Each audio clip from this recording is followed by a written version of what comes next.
Hey, guys, and otherwise, this is Jonathan O. Roselion. And I'm Polyphonic, also known as Noah, and you're listening to Horns and Wings, the podcast where we talk about a really cool comic, one issue at a time. We're getting closer on that one. We're talking about issue number 8, and let me just say, if you thought seeing a Triclops' ball sack was cool, just wait till you see the back of a Triclops' ball sack. Let's get into it.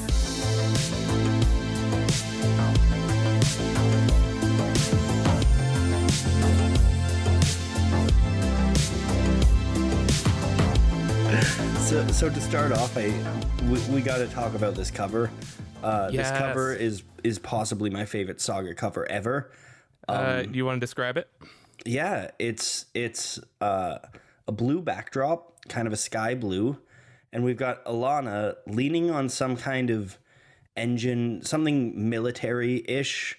It's kind of unclear what it is, but something industrial and military in her like army clothes, but with her helmet off, chewing bubblegum, listening to headphones and reading A Nighttime Smoke. And she just looks kind of calm, relaxed, and pissed off all at once. This is my new goal, and it's to make it canon that she's listening to Horns and Wings. That's really meta. Yep. You know what I was trying, because this is my favorite cover, with the exception of maybe that I think it was issue 4 that had the Will and Lion Cat on that yellow orb. That one is, well, I use both of these for the thumbnail on my Saga video, so you know they're good. But yeah, I was just earlier trying to figure out what makes this so iconic, because it is like I feel like this is just like great art. This is great pop art here. Yeah, it encapsulates all of Saga in a picture too. Like the juxtaposition of the kind of like the extreme like kind of sci-fi space marine stuff with the mundane chewing bubblegum and reading like trashy novels, and it's I feel like more than any other cover, this completely captures who Alana is as a character. You see this and you understand everything about her. Yeah. And honestly, between just like the bubble gum and the blue background, it's literal eye candy. It's nice to look at. Yeah. So yeah, someone send me, Noah already has one apparently, but someone send me a poster of this because please. Yeah. Oh, you know what? And really, really quick disclaimer, I guess. No, why is your voice so sexy? Oh, because first of all, 2 reasons. One, I've been visiting back home in the glorious city of Ottawa and visiting all of my friends. So I have been drinking and talking nonstop for a week. And also, visiting in Ottawa means that I'm actually recording in a room with like that can fit like a bed and stuff in it, and it actually eats up some of the sound, unlike my little closet office in my home. Which one do I count as? I guess the city I live in. I guess Ottawa's my home. Anyways, yeah, mostly it's the alcohol. So that's why all of the just all the high energy and all the I'll do all the singing this episode too. But this whole thing, I'm playing Atlas for this one. This whole thing's all on my back. Know what I will say though? I will say this sultry, smoky voice is perfect to read A Nighttime Smoke. Yes. Which is why, let's do hold on. Do you want to do, I'm going to say you do narration and one of the characters, and I'll do another character, because our first page here is just a shot of the book that Alana's reading, and that has been referenced many times, and it is the final page of that book. And I think we need to do a dramatic recreation of it. All right, a dramatic. So I will do the narrator, and should I do Eames? I think I should be Eames. I've got a rocky voice. Yeah, that makes sense. All right. And I'll definitely do a very feminine Contessa voice and not my own voice. Okay. At all. And begin. With matching indifference, they watched the purple stains' relentless march across the helpless rug. Will you judge me if I open another bottle? I will, though I don't think you'll approve of the verdict, Eames said. Contessa went to uncork something with a duck on the label, while Eames fisted couch cushions in search of the remote. Hey, did you tape Cake Haters? Shit, she yelled from the kitchen. Sorry, I spaced. Eames just shrugged as Contessa returned to refill their glasses. It's fine. This season has kind of sucked anyway. I know, right? Hey, should we go to your brother's opening instead? Definitely not, he smiled. Eames then patted the beaten seat next to him, and a grinning Contessa took her place to his right. Always the right. Fino. I'm going to add so much applause to that in post. This was Horns and Wings Theater. I've been Ira Glass. Oh, no, this is not nasal enough for Ira Glass. And now for you night owls out there, I've got some smooth jazz. We're going to take it easy with Take 5 by the Dave Brubeck Band. Don't fucking plug your own videos right now. Wait, really quick aside. I was listening to This American Life in the car at one point when my mom was in the car, and she was like, "So his name's Hourglass?" And I didn't say no. So I hope she's still convinced of that. What do you think the odds are that we could get Ira Glass to guest on this on Horns and Wings? You know, I was gonna say This American Life. I think we might pull it off. Horns and Wings. I think we can pull some strings. Yeah, that's what I call blackmail. So what happens in this scene, Jonathan? All right, we get that first page, and it is Alana finishing the final page of A Nighttime Smoke, and we get her dialogue. Holy fucking shit. That is the best book I've ever read. She looks stunned by this. And we pull back to see that she is in a security room with a large tentacle brain pulling a bunch of levers. I'm assuming controlling the security. And we get classic Lance Corporal McHenry here. I have some thoughts on this scene and the grand Lance Corporal theory, but we'll get to that after the summary. But she seems unimpressed and by this being the best book ever made, and Alana is begging her to read it. And she said it's a story about a rock monster and the daughter of a rich quarry owner. And McHenry says that she doesn't really like horror. And she said, that's the thing. It's a love story. And, quote, the monster and the girl meet, but instead of trying to kill each other, they mostly just hang out and play board games, except sometimes they leave their apartment to eat sandwiches at the movies. That's the most romantic thing I've ever heard. It really is. Then we get a fantastic reaction shot of not being impressed at all by McHenry. And so there's an alarm that goes off that one of the prisoners are yelling something, and so they might be casting an incantation.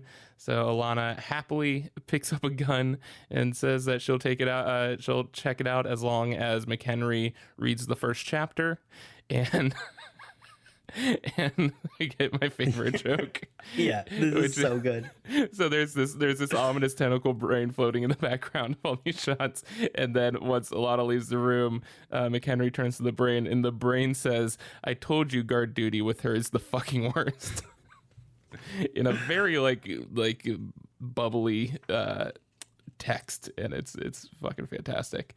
We'll count this next one. Do we want to count this next one as the same scene? Yeah. All right. Yeah, I think generally what we've been doing is when they change location, we cut scene. Okay. So we hear someone yelling in blue language, and Alana is approaching the cell, saying, "For the last time, none of us speaks crazy, so you guys are just complaining to yourself." And then we see that the person in the cell is Marco, in a prisoner's uniform, and we get the voiceover, "This is how my parents met." And so Alana comes in through the force field cell door, and Marco's asking for peas, but it's him in broken language asking for peace. And he says, I and you not as alone as we feel. And he's sort of pleading to her. And Alana, there's a shot of Alana as if she sees something surprising in him. And the voiceover says, and then against all odds, they found the perfect person to share everything with. And then we get turn the page to the splash of Alana just hitting Marco in the mouth with the butt of her gun, blood and teeth flying out. And she says, I said no talking. And the voiceover says, in romantic comedies, this is called the meet cute. And that is the end of our flashback. What a great opening scene. It's so good. So off the top, I am just so in the second page after you get the book, I am just so amazed at, I don't understand how Fiona Staples does this, but Alana looks so much younger in throughout this entire scene. Yeah. What would that be? I want to compare now. Maybe face shape might be fuller, less lines. I have no idea. This takes I think it's a lot of like body language and her eyes too. She seems a lot like perkier. Like on the next page when she's grabbing the gun from the wall, she's kind of got this like playful perkiness to her. Yeah, actually, and you know what I noticed about that just now is that her pupils are a lot larger and they create a bit more of a youthfulness to it. Yeah. But yeah, you're totally right. Even though this is probably like a year prior, if that. Yeah. So interesting shit. We got, this is also equally important. First time we see McHenry without her helmet. Yeah. Yeah. The grand master behind all of this, which is foreshadowed because you see in the scene when you first see her, there's a brain in a jar pulling what could be strings, which is to say that Lance Corporal McHenry is the brain behind all of this, pulling the strings of this story. Now, I couldn't remember if she was the one that gave Alana the book or not, but she is absolutely the one that sends Alana to go meet Marco. So Exactly. Yeah. Again, holy shit. Fucking Lance Corporal McHenry. Littlefinger. And can we just talk about, I know we talked about it in your summary, how good the joke, the gang of the brain is. That is such peak Saga right there, where it's just like oh, this the most crazy shit is always the most mundane and normal. Yeah. I love there seems to be some sort of orifice or eye hole or something on the brain that's speaking. I took that as a mouth. Yeah, and it is such a you can still very much register it as disgust. And like a I told you so mouth. Yeah, there's so much like annoyed personality in that brain, that amorphous brain with tentacles. That's great. This is I have some translation for what Marco's saying in blue. Yeah. So Marco is screaming from his cell, please give me my rings. I need to talk to you. And then he sees Alana. So he's asking because his rings are translator rings. So that makes a lot of sense. Yeah. I love those. Just a cool little layer. Yeah. I love the contrast of like through the like force fields and the shells, the bright yellow against the gray. Again, these color palettes are just so stunning. Yeah. And again, like it all matches absolutely perfectly. Yeah. And then the last panel on this page, this is how my parents met. Just phenomenal panel. The two of them looking at each other, the narration drawing your eye like to their eye contact, and the force field separating them. It's just such a perfect panel. That is so. I don't know if I've seen that in a comic before, because literally the Alana is higher up. Her eye line is higher than Marco's because he's on his knees, and the voiceover is drawn diagonally, starting at her eyes and ending at his, and it's brilliant. It's so smart. It makes you feel that eye contact, and it's so cool. Yeah. So if that is the one thing we implore you to do when reading these, if you want to be a little more analytical, it's see where the artist is actively trying to make you look in the panels. And I think especially since Fiona draws the voiceover herself, that is such an interesting and effective choice. Well, and I think even at the top panel of this page, she clearly draws your eye across the panel with the bright doors and the perspective of it. Yeah. That vanishing point where she's at. Yeah, it is so well done. Yeah, I think that's something that we're learning as we analyze this is one of the really incredible things about Fiona Staples is the way that she's able to draw your eye around the page. Yeah, and also importantly, to stop your eye when it needs to. If you look at these first panels, it's like these first two panels, we have her at the vanishing point of the hallway, the end of the hallway, and all the lines draw you from left to right. Then the next panel, it actually cuts off at her chin. And so it sort of tells you that there's not really anything important to look at here. And she's moving from left to right, and everything's moving from left to right, and it keeps you reading. And then we get a dead on, like, front of her face looking right at us shot. And then it's telling us, look at this reaction. This is important. Yeah. Opposed to, like, we see someone in their cell in the panel before it, but you don't really linger on that too much because it's the layout of the panel is not telling you it's important. Yeah. But like then we get the reaction shot, the head-on reaction shot of Marco, and it's the same thing. And so anytime there's important information to tell you, she makes sure you stop and stare at it. Even if it's this, that's literally the smallest panel on the page is her reaction shot to seeing Marco. And it is one that you probably linger on more than any of the other panels. Well, and just all of the way that throughout this scene and on the next page too, the force field is used to draw your eye in compelling ways and to create emotion. Like the last panel on the next page where she has this like really where she has this really kind of empathetic look on her face. She's on this like yellow glow that almost feels like it's like abstract emotion color, but it's part of the set. Yeah, which we saw that before when Marco attacked those soldiers and the background was red and it was and part of it was the ground being covered in blood and using the environment as an excuse to have that different background color instead of just adding it in an illogical way, which, she still adds, plenty of sort of nonsense backgrounds to enforce the emotions. But the fact that she used that force field specifically in that shot to make the background all yellow. It's so smart. It's so cool. And then just great action in the next shot. Great motion. Yeah. The blood. You see the motion of Marco's face with how the blood is spraying out. And I love the chain on his hand. You can see it, like his hand being thrown forward in response. That's cool. Anything else on that scene? No. All right. We nailed it, man. Thank you.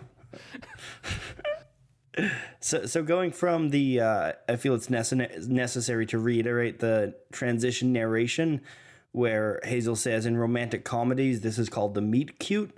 And then we cut to new narration of Hazel as a baby, who says, I've always hated romantic comedies. And she's asleep, and Bar, Marco's father, is kind of being kind of gentle and putting her into her tree crib thing. It's beautiful. There's glowing mushrooms. There's just glowing mushrooms everywhere. And then we see Alana kind of waking up and saying, what happened to your hair? And then Bar says, I'm Bar, I'm not Marco. Sorry I had to sedate you. It's just that I have so much to do and so little time left. And Alana's still kind of groggy, runs out of her bed and falls down. But then Bar, with very kind of gentle, caring body language, reaches down, picks her up, and is just saying, saying that the rocket ship has already agreed to assist him, and that Hazel is fine, and basically just that everything is okay. And then we cut to just a beautiful space shot of the rocket ship tree flying through space over the horizon of the cracking planet. So this is only a 2-page scene, so I don't have too much to say, but I do want to point out the bed is the coolest bed. Yes. And I very much want this bed. So it's a round bed, and it's almost like the bed frame is just like a wooden crown in a way. Like it has these branches coming out from all around the bed, kind of almost encompassing it to make this sort of semicircle, kind of like do you remember Darth Vader's like chamber in Empire Strikes Back, where like he puts on his helmet in there and stuff? But it looks so cozy. It's so cool, and I want to sleep in it forever, please. And the other thing that I'll add is great acting by Barr. He just looks so like kind and grandfatherly. Yeah. And also the space shot. Like, what else can you say? Even, oh my God. Also, I just love the, even though we see the lights are sort of lower in this, we still get the sort of dramatic overhead lighting, and I love the shadows cast on his face with the horns. It just adds this extra dramatic touch that I really appreciate, and again makes it more sort of cinematic. And the way that the palette of the wide space shot matches the rest of the page is just incredible, with the like rocket ship trees kind of green trail echoing its green carpet on the inside, and like this ominous orange glow coming from behind the planet, which matches kind of the yellowish orange of Barr's armor and the like brownish of the inside of the rocket ship tree. It's incredible. Yep. And now we get to go back to probably the greatest, most complex character ever written. Yeah. This is you know what? I'm shifting my theory on McHenry to include Fard. I think he's in on it. So we go down to that shattering planet, and we get just a nice shot of the Triclops from last issue, Fard, and he's just yelling out "Fard" really loud, very angrily. We get a gorgeous between the legs from the back shot of Fard and his beautiful thighs and it's just the thighs and curvy ball sack and glorious taint all frame perfectly, which we'll get into plenty, the artistic merits of this, but all frame Clara and Marco, and Marco says, "I told you not to look at it." And Clara says, "Oh, for heaven's sake, it's got nothing I haven't seen before." She brings up her axe about to go attack it, and Marco asks her not to attack it because his empathy extends even to Fards. And he said that they're gonna use a binding spell and asks her to hold his hand so that he can cast it. And he casts it. But quick side fact: he says Clavecco, which apparently translates to slavery. That's the binding spell. Huh. And so they bind his feet. Fard says "Fard," and then face plants into the ground, which knocks him out. And Clara says we should leave before it comes to, and Marco says no, he wants to use his rings to ask Fard some questions, his translation rings. And then Clara says, "Don't you mean Gwendolyn's rings?" Because they were engaged with them. And Marco says, "We're not talking about her." And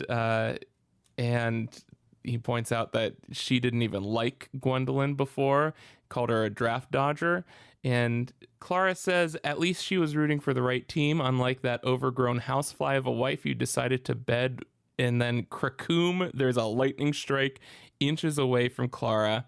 We cut to Marco, who clearly just cast it as a spell, and says, "That is the last time you ever say a cruel word about the mother of my child." And he looks very dramatic and angry. And then the last panel is just him saying, "Please," to go back into Marco mode. And Fard is having a nice little nap behind them. Quick Fard nap. I think the use of gutters on this first page in this scene is phenomenal. Yeah. You've got like Fard, who is so big that he's popping out of the frame, and then you have like Clara running at him so quickly that her axe is going over the gutters and into the frame above. Yep. I'm holding out though for when we get a ball sack breaking into the gutters. That's all I want from this series. Yeah, it is a really, really good composition in these shots that I really appreciate, and all of the sizes and shapes of the panels complement every shot perfectly. Yeah. And it is actually like, it is really, really well composed how Clara and Marco are framed by the ball sack. Yeah, it honestly is. and I'm just gonna say, especially on the second page, like the fourth panel, where the action of the swinging. Yeah, well, we have there's the fourth panel where it's like his legs getting bound, and just the physics of this ball sack are so depressingly realistic. Yeah, you can see them dangling, and it's just like good on you, Fiona. Like you did it. But... And also great character moments in this scene where we're starting to understand who Clara is, and we're really like you said, getting a sense of even though we already kind of know this, just how kind of empathetic and pacifist Marco wants to be. Yeah. And then at the same time, when Clara insults Alana, we get that rage in Marco that we've now seen and we now understand the weight of, right? Yeah. Also, the mom guilt in Clara's dialogue is so real. Oh yeah. So accurate. I love on the third page, the last panel, there's a close-up of Clara that is remind me a lot of Satoshi Kon, and that sort of like, you see it in a lot of the specific type of anime where it's the lens is so close that you start to get this sort of fisheye effect that doesn't happen in drawing, but if you think of it and you animate it in that way, you can sort of achieve that. And I feel like there's this sort of just a very cool, striking close-up of her kind of landing the killing blow of pointing out that they're Gwendolyn's rings and getting in that mom dagger in the back. And I really love the cinematography of that. And so it's like, it's also a good display of the power struggle emotionally in the scene, because she's massive in the panel and clearly very confident, and it seriously looks like she's about to like stab someone with her words. But then when he does the lightning strike, she's cowering and she's a lot smaller in the panel. Yeah. And so it does a good job of framing that emotional, I don't want to say power struggle, but argument struggle. Yeah. Visually. Yeah, I think it's phenomenal. And then any thoughts on this scene, or can we move forward? Yeah, if we're done talking about the ball sack, I'm content with my. I mean, I'll never be done talking about that, but for efficiency's sake. Well, we got to space it out a bit more. We're blowing our load on this ball sack right up front. What's our next scene here, Noah? All right, so we're inside the rocket ship tree. Alana's asleep with Hazel on her chest. Alana kind of wakes up, realizes that Hazel's sleeping, and is like, how long has mommy been, kind of assuming how long has she been out. Looks up, and there's a package on the foot of her bed. Looks like it's wrapped in like almost like banana leaf or something like that. It's elven bread. Yes, it's lembas. Yep. So she reaches forward, unties it, and then we cut to beautiful shot of Bar weaving like some golden fabric with flowers in his hand and flowers in the background. And then we get Alana coming in and saying, "You made this, didn't you?" And she's wearing a snazzy new outfit. And Bar says, "Yeah, your ship has it. Thankfully, your ship has a decent spinning wheel. And he said that he made that outfit and he could make some additional pieces to match. And Alana says, wait, my father-in-law's a seamstress? And he says, no, I'm an armorer. These garments are for your own protection. Everything I conjured for you is ray-proof and gunpowder resistant. Chekhov's armor. And Alana says, and crazy flattering to all my mushy parts. And then kind of as Bar is explaining the armor, he kind of suddenly leans forward and grabs his chest. And like it looks like he's having some heart pain or something. And Alana says he said that he's sick, he needs rest, and Bar said that things are only going to get harder after he's gone, so he needs to really fight this disease. But then Bar, who is, you really see, you know, this is actually, I'll save this for when we're going into depth. I'm getting off track. But says, my father once told me that your first grandchild is nature's reminder that your warranty's about to run out. And Bar very pragmatically says, there's no cure for my illness. One day soon, my heart will stop working. It's not something I'm looking forward to, but I've made my peace with it. And Alana says, how can you keep this a secret from the people you love? And Bar says, because I don't want to spend my final days being pitied and have sorrow filling them. He just wants to spend this time doing what he likes best for the people he cares about most. And Alana says, but you don't even know me, to which Bar says, maybe not, but Lord, do you ever talk in your sleep?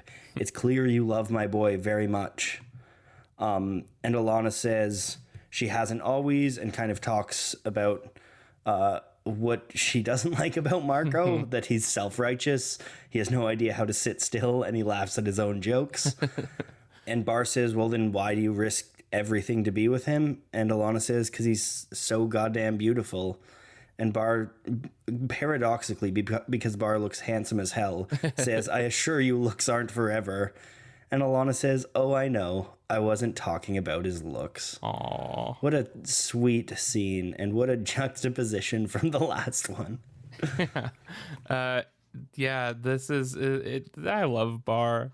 Bar's the best. I love in each of these scenes, and this is something I really love, you can really compellingly see Marco in both Clara and Bar. Yeah. You can see the kind of like unchained Marco, the intense hatred and rage that he's capable of in Clara, and then you can see just this kind of like gentle, humble man that's really earnest in Bar. Mm-hmm. And I would also say, I mean, I feel like I gave Clara the negative side there. There's also an intense kind of loyalty and protectiveness that Marco also has in her. Yeah, it is. It's a really just nice sort of dramatic scene, and I like how there's always something visually gorgeous happening in every scene, especially if there's exposition. God. And the just the room filled with flowers, and then this spinning wheel that defies physics, and it's like the thread is just floating like wildly through the air, and it's glowing thread, and it's coming like it looks like he's spinning the thread directly from the like flowers. I can imagine like the flower petal like unraveling like a sweater as the thread gets pulled from it. It is so just such an interesting idea. But yeah, the spinning wheel is very rad. And just this whole scene, it just looks like it's set in the Garden of Eden. Mm-hmm. Like it's like when Alana shows off the outfit, she's backlit and it's beautiful and lush and green, and the flowers that Bar is holding are just perfect, and you have like glowing things in the background. This is where I want to be right now, in whatever room this is. It is. It's okay. So if you know what, I don't care about getting Brian K. Vaughan on the show. I don't care about getting Fiona Staples on the show. I do want phonographics on the show. Please come on the show. But please, if anything comes of this, let it somehow be so that we get a rocket ship tree out of this like recreation. God.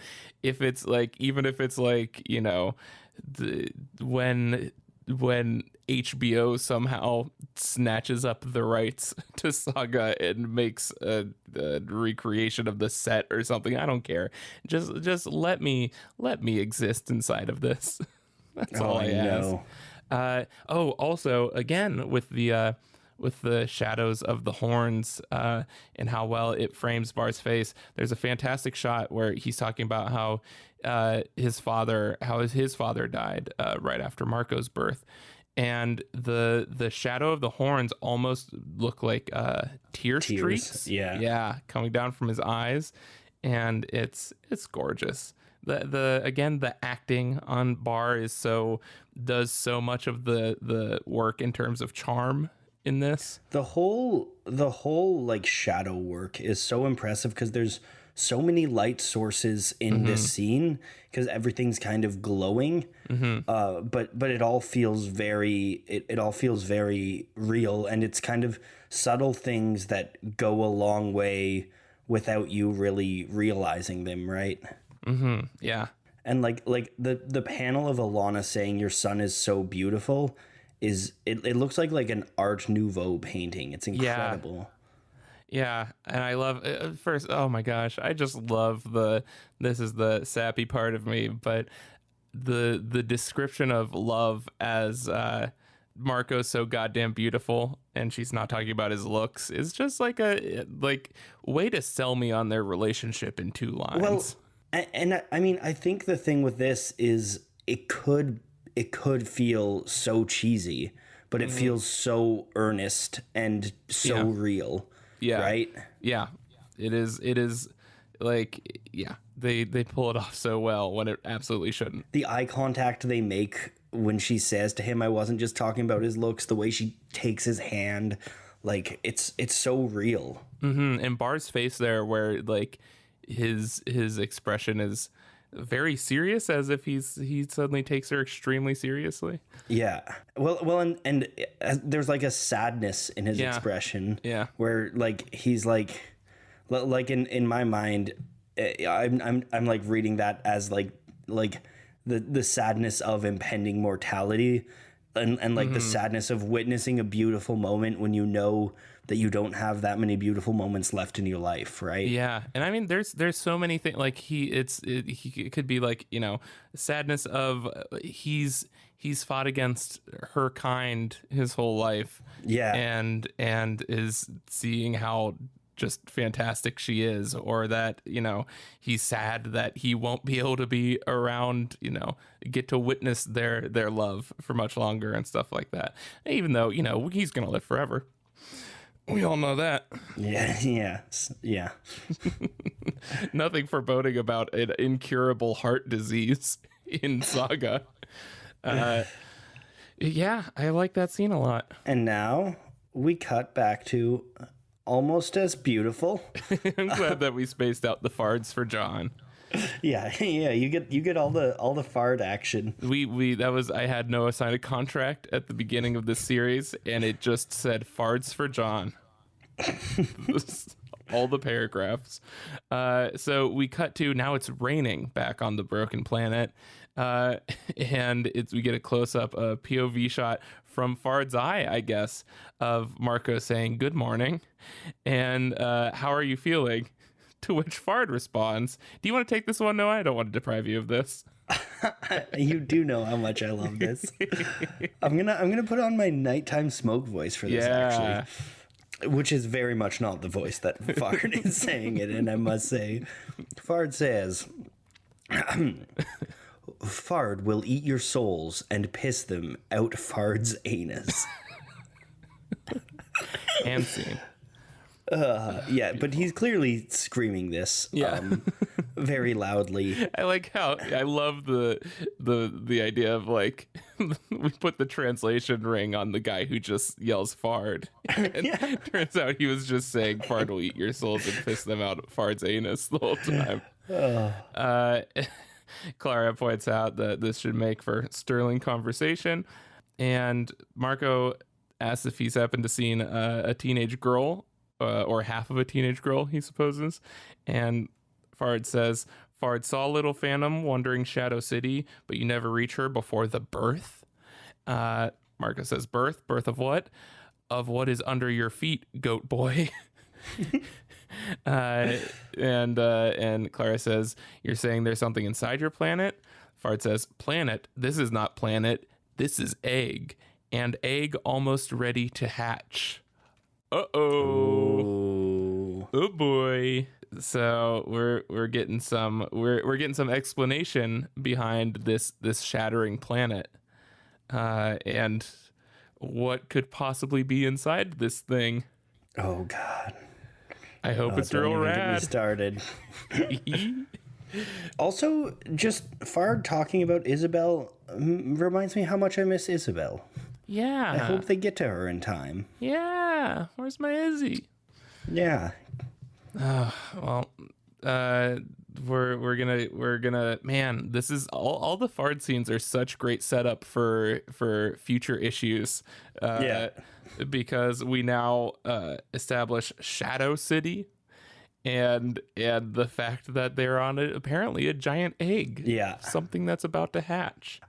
I just love the contrast in color schemes of this scene is so like flat and gray compared to this like Garden of Eden that's going on in the other scene. It's really compelling in my mind. Yeah. And the way that Fard's like the way that I don't think I ever really noticed this, his two like quote unquote normal eyes don't have pupils, and his like third eye on his forehead follows everyone, and you can actually see throughout the scene the way that it follows the different characters and the way that it looks at them. Yeah, and another little detail like that is the fact that because it's raining in the scene and it's raining at like a 45-degree angle, and the angle accurately changes in each panel depending on where the quote unquote camera is in a logical way. Cool. So yeah, when we get like a shot reverse shot, then it changes like 90 degrees. It's very cool. It is such a interesting. Just so many cool little details. They make it easy to make it a podcast, like to make a podcast about this book. I think there's some really basic stuff that carries this a long way and shows that you don't need to get too fancy. Like the fact that the scene before this ends on a close-up. We transition, we cut to a close-up. Yeah. The scene after this starts on a wide shot. We end on a wide shot. And that just makes this very readable. It gives it a kind of natural flow, whereas it's a lot more jarring if it ends on a close-up and then we cut to a wide shot. And that can be used to effect. Like it's not like you should only do it this way, but when you're not looking to do that jarring of a shift, it's really easy to train your mind or more like your mind is already trained to read it this way. So it's really convenient. Yeah.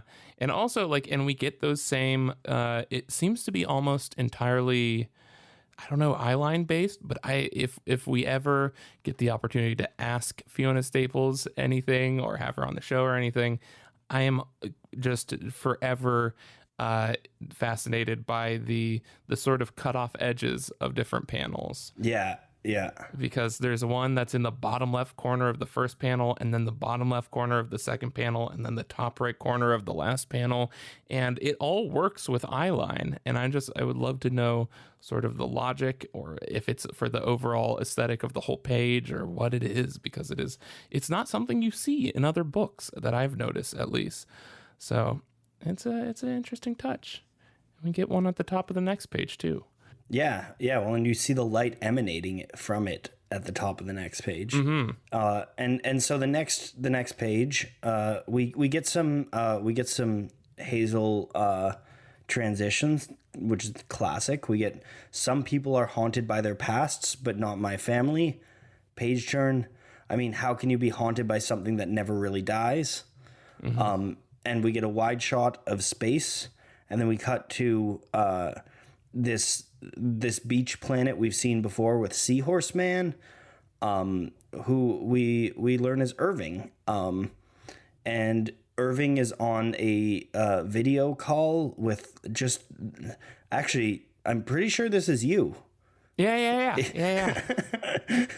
I've let my mohawk go a bit, but that is accurate otherwise. Yeah. With we see the head of a freelancer, which presumably there's a body, but for all we know, it could just be a detached head too. This is Saga we're talking about.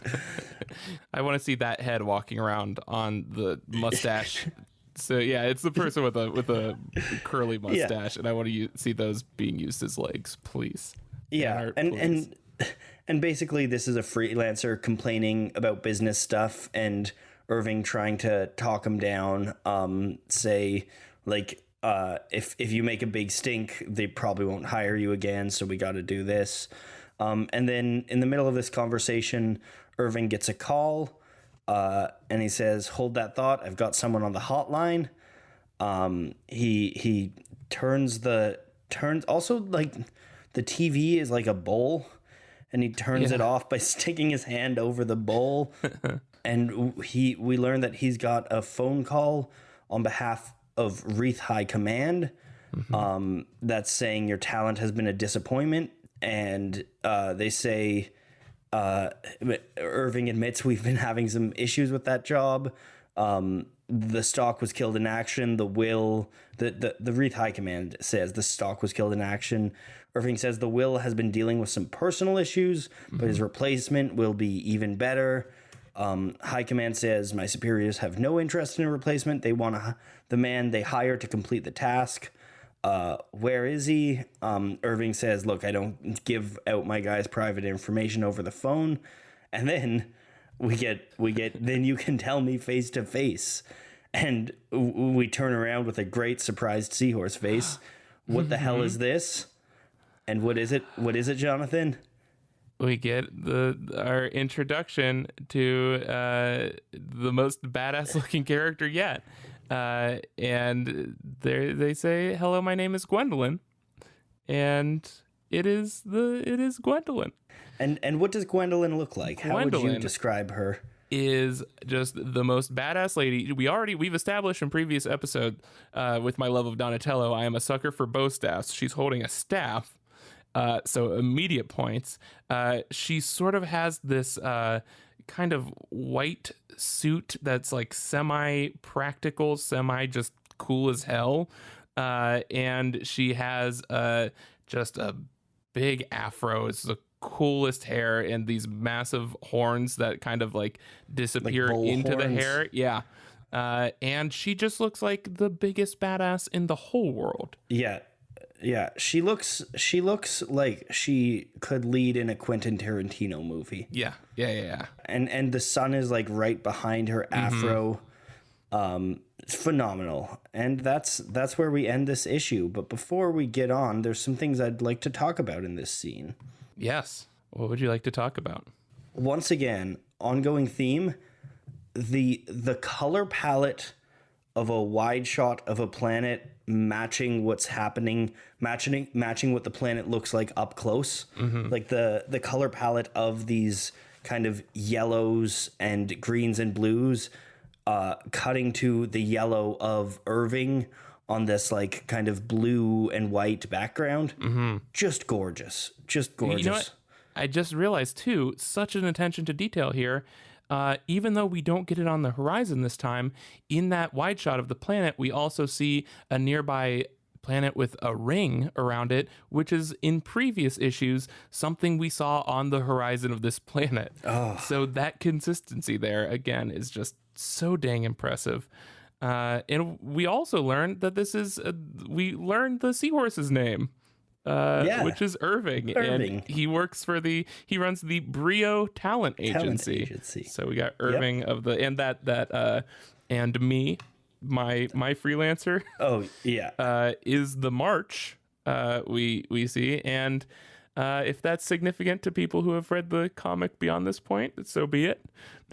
But we could see the March again. Who knows? Personally, I prefer the April. But shut the fuck up. You know what?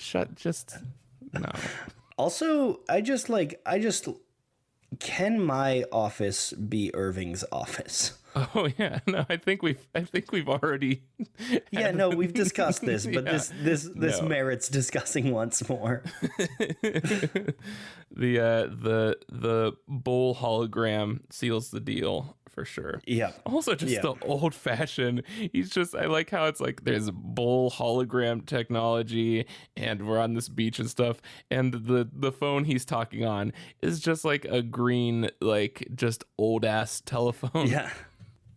but wireless. I love the way that like the whiskers, little hangy things off of Irving's face kind of move around as he moves his body, and the way they dramatically spin as he turns. And also the just great the power of speech bubbles, like the phone speech bubbles. And then cuts to, then you can tell me to my face as a person speaking.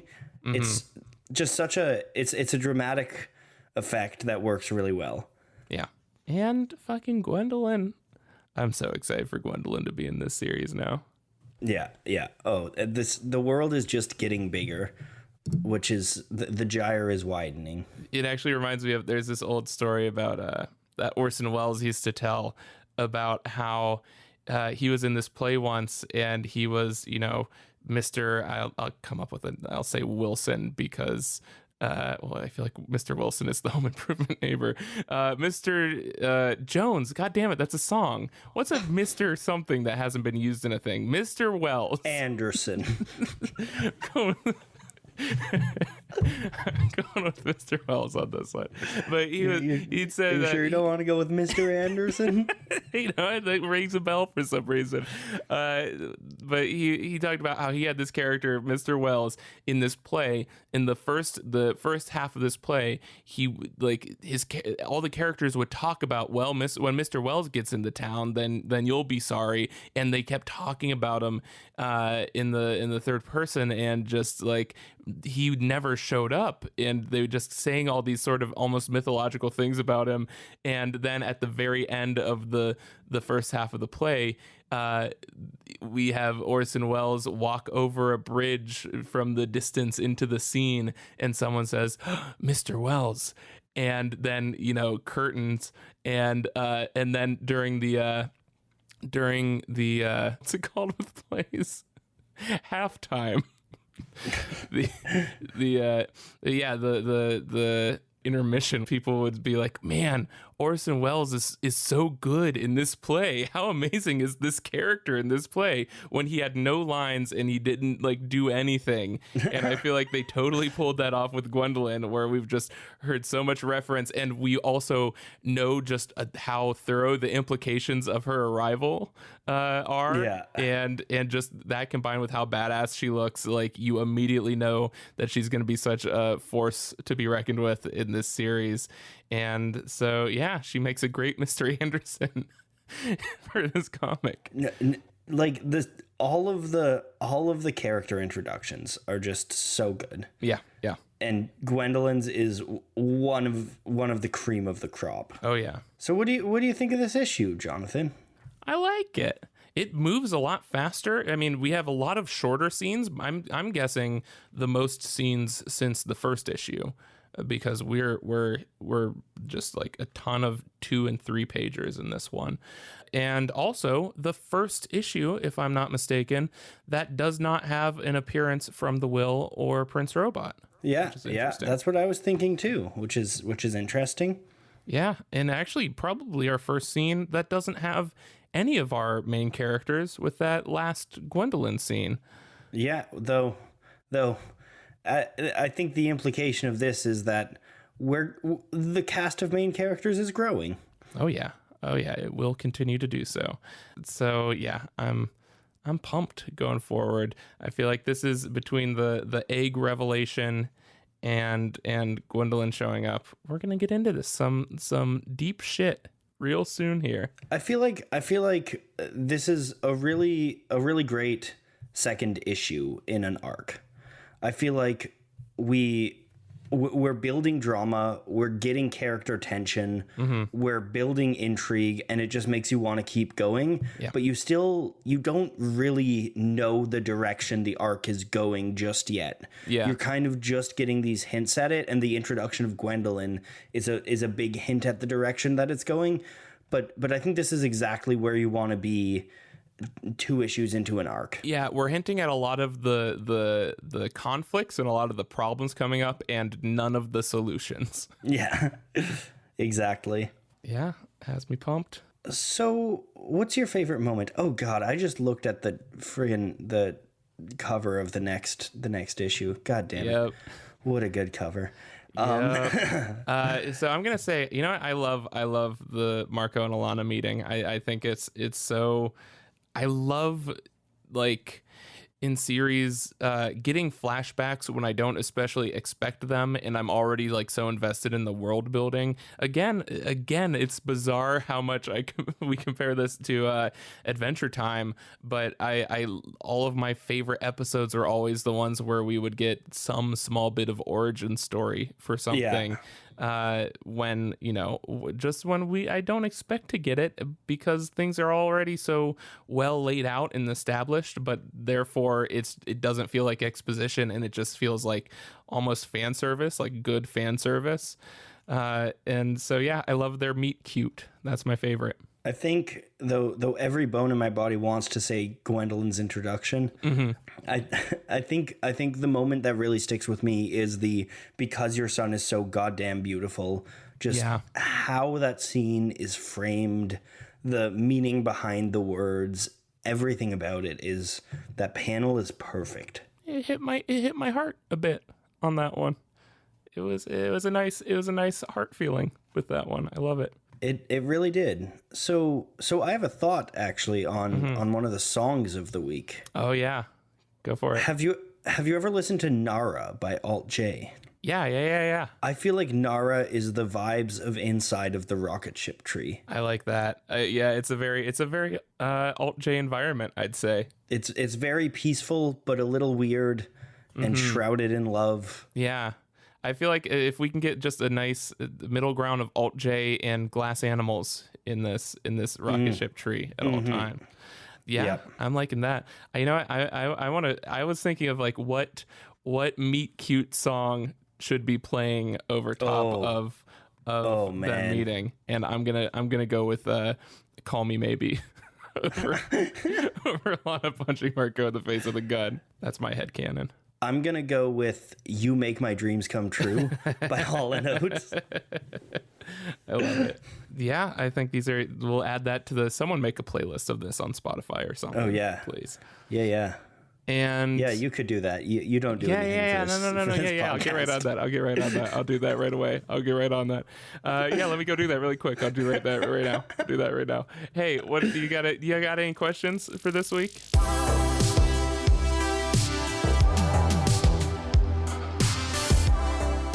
Yeah, I'm not entirely sure how to phrase this, but just like we've seen a whole lot of planets or just like set pieces now. We've seen the inside of the rocket ship tree forest or the rocket ship tree rather. We've seen the Brio Talent Agency office. We've seen Sextillion. Where do you want to visit most that you've seen so far? Ooh, and nice. What do you want to do there? Do you want to have a relaxing vacation at the beach? Do you want to read a book in the rocket ship tree forest? Do you want to you and I both know what you want to do in Sextillion. Yeah. Well, it's a matter of getting Fard there. Or even do you want to walk through the ancient ruins of Fard's place, run in the fields of Marco's memory? There's a whole lot of we've reached a critical density of locations. Where do you want to go and why? And what do you want to do there? I love it. 3 questions in one. Nope. One fucking question. Nope. One fucking question. Yeah. So yeah, I'm good. I was gonna bust out I have an emergency super good question for when we are short on questions. So I'm gonna keep that in my back pocket, and we'll go with that one question. Can you tell me what that question is and edit it out in post? Nope.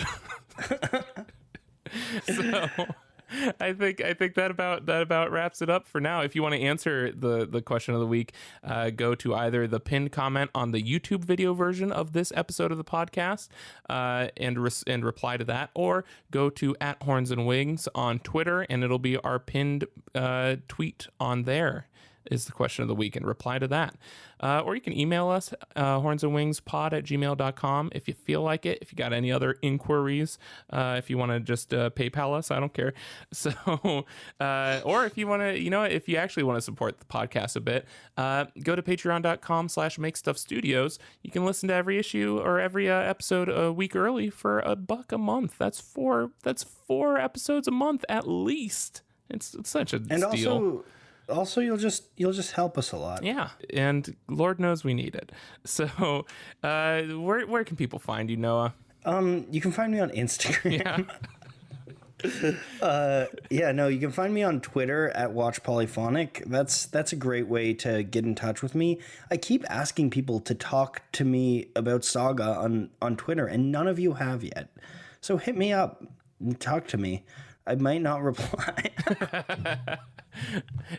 No, but actually, that was @WatchPolyphonic. @WatchPolyphonic, and you can find me on YouTube @Polyphonic. What day is this episode coming out? Tuesday. This Tuesday. We're getting behind, boy. This Tuesday for Patreon people. Yeah. So a week after that. Okay, so if you're Patreon, I'll have a really cool video coming up, and if you're the rest of the world, I'll have already released a really cool video about Michel Gondry and his direction of music videos. So go check that out @Polyphonic on YouTube. Jazz for that one. And you say that about everyone. Yeah, well, I actually mean it for once. Check me out Twitter @JonathanOscar, JOHNATHONOSCAR, and make stuff on YouTube, youtube.com/makestuffstudios. And we got, if you're interested in comics, we have some very cool stuff coming up on the YouTube channel that might include one Kelly Sue DeConnick and one Emma Rios, creators of Pretty Deadly. So that's pretty cool. Yeah. And so if you like Image Comics, go pick up Pretty Deadly, first of all. It's so good. It's like this, but Western. It's the best. So yeah, there's a lot of cool comic stuff coming up on there. And, if you want to subscribe to us, leave us a review. It helps out a bunch. And also just a big old shout out to Brian K. Vaughan and Fiona Staples and Phonographics and Image Comics for making the best comic just ever. And can I throw in a shout out too? Can we shout out Fard? Yeah, you know what? We should shout out Fard. Now here, hold on. Do you want to test out a new closing sentiment? I was thinking I should. All right. I was thinking in honor of our good friend Fard. Yeah. Until next week, I think Fard will eat your souls and piss them out Fard's anus. Till next time, bye.